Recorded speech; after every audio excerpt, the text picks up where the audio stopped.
Good morning, everyone. I want to thank especially Tampa Police Department, Pinellas County Sheriff's Office, Tarpon, and members of the Pasco Sheriff's Office. You talk about Tampa Bay law enforcement working at its best, and today just shows how well of an effort we are, the way we coordinate it, and the way we're keeping our citizens safe all across the Bay Area. This morning, the Pasco Sheriff's Office got an assist call from Pinellas County in reference to a pursuit that had originated in Tampa. Our deputies got involved. The helicopter units from Tampa and Pinellas County had followed this vehicle the whole time. You can see right on the street on Truman Drive, the block over, was where the vehicle stopped. The air units were always on it. One suspect fled the vehicle. The canine units and deputies were able to track him to the house right behind me. At that time, deputies saw movement from the helicopter. They saw movement within the house, as if somebody was breaking in and there was some action.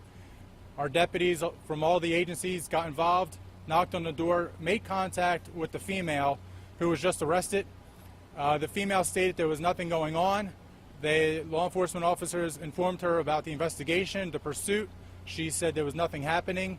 We took her outside. She said there was 3 kids still inside the house. At that time, because of exigent circumstances, we were in fear of the lives of the children inside. We made entry. At that time, we locate the suspect. The suspect was arrested. The children, it was 2 4-year-olds, which were cousins, and a 2-year-old. One of the 4-year-olds and the 2-year-old were the children of the woman who was arrested. All 3 children went to the grandmother, so they're in safekeeping. The big question is, it originally came out as 3 suspects, and we have 1 in custody. Let the citizens know that we do have the 1 person in custody that was in Pasco County. As to the 3, why that came out was because of the robberies that had been going on in Tampa. However, we are very sure of the fact that there was only 1 suspect that came in Pasco County, and that 1 suspect is in our Land O'Lakes detention facility. So all the parents who are concerned about the safety of their children, please be assured that the Pasco Sheriff's Office, along with all the law enforcement agencies, have done a tremendous job to make sure they are safe. I have been in correspondence with our Superintendent Kurt Browning to make sure he was up to speed what was going on. But, you know, once again, this was a joint effort from law enforcement. It just shows the citizens of Tampa Bay how lucky they are to have such great law enforcement agencies, and especially the members, for what they've done. Sheriff, do you know the name of the suspect and what he's being charged with? Are we releasing that? I don't have his name right now. I can't, you know, right now in Pasco, he's being charged with the Fleeto-Lou charge. However, I do know that Tampa probably will have many other charges following. Patrick Punyon. Patrick Punyon is the driver of the vehicle. That P-U-N-I-O-N. That's all we have. Punyon. He's 21 years old. Sheriff, the neighbors have told us that this is a home that has had a lot of problems in the past. There's been like a lot of suspicious activity. Is this a place that you've responded before? Can you talk Yes. You know, I could tell you one of our property crimes detectives just rolled up on scene. He said, oh, we've been here several times. So I can tell you, yes, this has been a house that we do believe has been frequent to crime. I can tell you the neighbors are probably happy to see handcuffs on these people and that they're gone. This will be an ongoing investigation. We're going to find out who else was involved in the connection with Tampa, what else may be involved with Tarpon. So this is going to be an ongoing investigation. I can also tell you that our SWAT team, they were ready to come down here. We were simultaneously hitting a house in Dade City, which were able to make arrests, get narcotics, and seize a gun. But those members were wrapping up and rapidly heading in this direction in case this was going to be prolonged. So is this a drug house? I can't tell you drug house, but I can tell you the crime does go on here. The woman that was arrested, any indication that she may be a victim at all to the man that was arrested? We don't have any suspicion at this time that she was a victim at all, because if you're a victim and you're with law enforcement officers, you immediately tell them and you ask them for help. She was not being cooperative. She was saying there was nobody else in her house, and which absolutely is crazy is the fact that she left 2 4-year-olds and a 2-year-old with a violent criminal when she came outside and didn't notify a law enforcement officer. To say she was bad mothering skills today is an understatement. And as far as those children, you say there were the grandmothers. DCF going to be contacted? You know? Our child protective investigation was involved, so yes, they will be an involved investigation to find out, you know, the welfare of these children, because it doesn't seem like this is a good house for them to be in. And then there was a lot of police work involved, a lot of things that could have gone wrong. But you guys got the reverse 911 call out. You had everybody working together. How does that work? How do you make that work? Yeah, I could tell you we were very, very successful today, and that's because of the boots on the ground. That's because of our members, and you know, this is about technology. It's about getting it out on our Facebook page, getting it out to the media so they can notify people, because this is a morning, kids are going to be going to school, we got traffic, we got people waking up, not knowing what's happening, but you got lights and sirens. But I can tell you, Tampa Bay, you know, we're used to large case situations, we're used to national exposure, so these are one of those things, when this happens, you know, it's instinct now. We go out there and do one thing, and we know that notifying our public is critical to our success. Can you talk a little about the initial incident in Tampa that started this case? LT, do you want to start hand it off? At about 2 o'clock this morning, we were informed down in our Ybor area that there were at least 2 armed robberies of individuals that had personal property taken. And in those robberies, we had anywhere between 1 to 4 suspects that were involved, and then the suspect vehicle that we ultimately pursued. As far as the specifics, we were told that there were no injuries, but there were handguns involved in the armed robberies that led us the opportunity to be able to ultimately find the car based on a bolo that was given from the original investigating officers. And a detective going home actually spotted the vehicle on the interstate as he was going home, asked for additional units, attempted to pull the car over, and it fled from us, ultimately in the northern Hillsborough area that led us over here into Pinellas.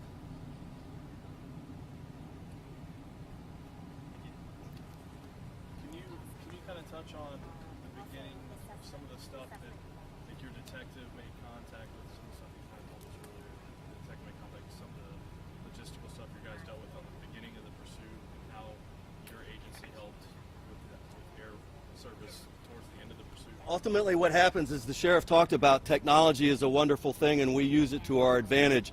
The radio systems that we have now that interlock with Hillsborough and Pinellas and Pasco, and with our radio dispatch to be able to contact the other radio dispatchers in the area. Again, it's like almost one team and one agency, even though we're multiple agencies that are involved, and we have the ability to be able to communicate live with all these other agencies. And as we came into Pinellas and into Pasco with the different agency was involved, it would be just like me talking to my guys normally with the way the technology works. So we were able to work with these other assistant agencies from Pasco and Pinellas with our canines, their canines, and our air service to be able to communicate as one team that ultimately led us to the car that was abandoned, and then the search on foot with the canine officers from Pinellas, and then with the Pasco County deputies that led us to the house, and then ultimately our entry into the house to have a successful conclusion with the person that fled from the car. And I mean, this suspect was reaching speeds of over 80 miles an hour. During the pursuit, we estimate that the suspect was going anywhere between 60 to 80 miles an hour, according to our air service that was dispatching that over the air. Yes, sir. And that was through neighborhoods. I mean, that wasn't... Well, mostly in open roads with no traffic because of the time of day or the early morning hours. US 19, you know, it's very big roads. And then ultimately with radio dispatch happening, as it got into the neighborhoods, the speed slowed down. But at no time, according with the supervisors from all the agencies, at no time did we feel that there was a risk to other people involved because there was no traffic out on the streets. Can you tell us, has this suspect been positively identified as the person in the armed robbery? No, ma'am. That's speculation. Right now what we have is we have a suspect vehicle description that was involved in the robberies, and this individual was seen fleeing from that vehicle. So right now the charges that we have are the aggravated fleeing and eluding from the pursuing law enforcement officers in the intent to stop because of the suspect vehicle in the armed robbery. And then of course later today, as we try to piece everything together, that'll tie it hopefully into a successful conclusion into the armed robbery investigations. And real quick, are you releasing the name of the woman?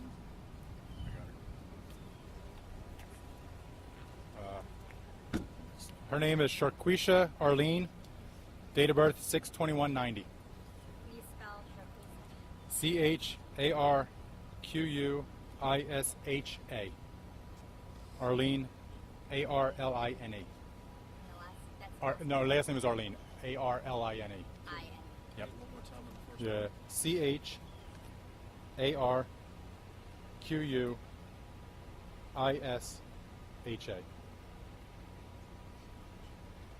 What was the date of birth again? 6/21/90.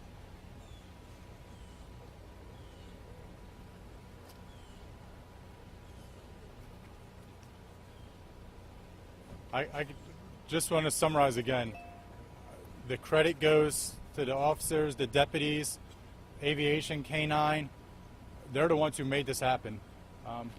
At 3 o'clock in the morning, 2 o'clock in the morning, 4 o'clock in the morning, when people are sleeping, they're the ones who are out there protecting us. They're the ones who are out there making a difference. And as the lieutenant said, as the captain from Pinellas and I were talking about, this is a joint effort.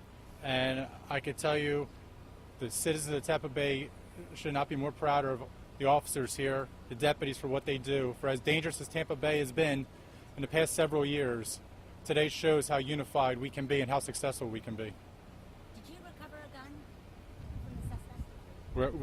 We're investigating that right now as part of the investigation. Can you talk about the route that was taken by the From- suspect? You got the route? I've got it. You got the route? Okay.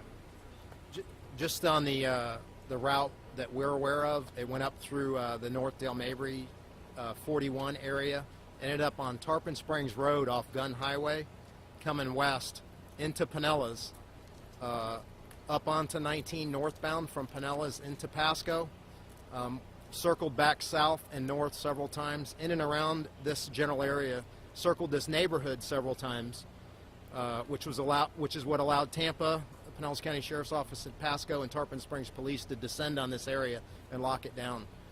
That's the route into this neighborhood. So it started over in the Ybor City, the Interstate 275 area, and went north and west from there.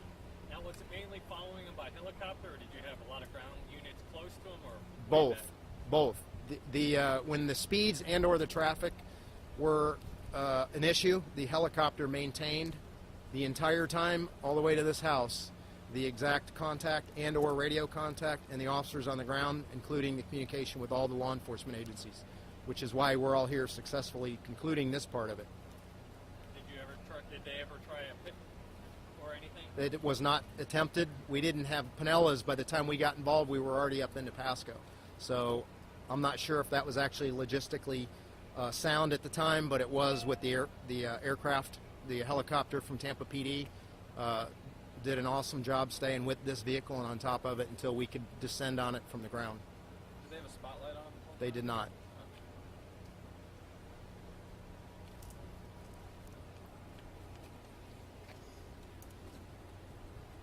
Good.